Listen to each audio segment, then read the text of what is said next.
Ticket finale first task അവസാനിക്കുന്ന സമയത്ത് അവിടെ ഏറ്റവും നന്നായി ഗെയിം കളിച്ച രണ്ട് വ്യക്തികളുടെ പേര് പറയാൻ പറഞ്ഞു കഴിഞ്ഞാൽ ഞാൻ പറയും ഒന്ന് ജിൻഡോയും ഒന്ന് അവിടെ ഋഷിയുമായിരുന്നെന്ന്.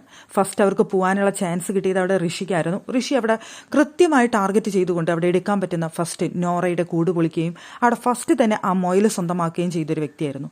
അതുപോലെ തന്നെ ജിൻഡോ രണ്ടാമത്തെ തവണ ജിൻഡോയ്ക്ക് പോകാൻ ചാൻസ് കിട്ടിയ സമയത്ത് ജാസ്മിൻ്റെ കൂട് അത്രയും വലുപ്പത്തിലുണ്ടാക്കിയ കൂട് ഒരു ഒറ്റ മിനിറ്റിനുള്ളിൽ കഷ്ടപ്പെട്ട് അത്രയും കട്ടകൾ ഒരുമിച്ച് കൊണ്ടുവന്നിട്ട് അതിനുള്ള പ്രാപ്തി ജിൻഡോയ്ക്ക് ഉണ്ട്, ഇല്ലെന്ന് ഞാൻ പറയുന്നില്ല. ജിൻഡോ ആ ഒരു മിനിറ്റിനുള്ളിൽ അത് മുഴുവൻ പൊളിച്ചെടുത്തുകൊണ്ട് അതിൽ നിന്ന് അവിടെ സ്വന്തമാക്കിയിരുന്നു മൊയിൽ. സത്യത്തിൽ ഈ ഗെയിം എന്ന് പറയുന്ന ഒരു ലക്ക് കൂടി ആയിരുന്നു എന്ന് വേണം പറയാനായിട്ട്.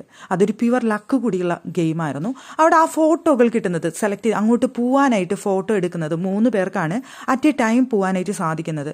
ആ 3 പേരെ ഷഫിൾ ചെയ്തുകൊണ്ട് ഫോട്ടോ എടുക്കുമ്പോൾ ആ കിട്ടുന്ന ലക്ക്, ആ സമയത്ത് അവിടെ പൊളിക്കാനായിട്ട് പറ്റുന്ന കൂടുകൾ പൊളിക്കണം, നമ്മുടെ കൂട് സംരക്ഷിക്കപ്പെടണം. അതൊക്കെ ഒരു സത്യം പറഞ്ഞൊരു ലക്ക് ഗെയിം ആയിരുന്നു എന്ന് പറയേണ്ടി വരും. അല്ലാതെ തൻ്റെ ബുദ്ധി വെച്ചിട്ടോ ഫിസിക്കൽ ടാസ്ക് വെച്ചിട്ടോ ഫിസിക്കലായിട്ടുള്ള കഴിവ് വെച്ചിട്ടോ കളിക്കാൻ പറ്റിയൊരു ഗെയിം ആയിരുന്നില്ല.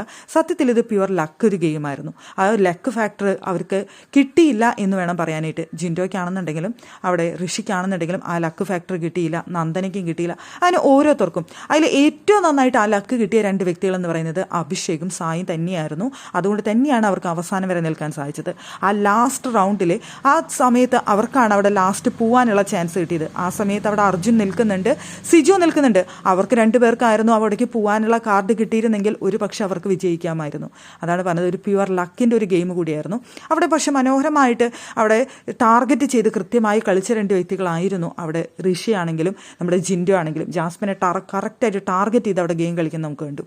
അതായിരിക്കണമായിരുന്നു ഗെയിം. പക്ഷേ ബിഗ് ബോസ് ഇതൊരു ലക്ക് ഗെയിമും കൂടി ഉൾപ്പെടുത്തിക്കൊണ്ടാണ് അവിടെ കൊടുത്തതെന്ന് തോന്നിപ്പോയി.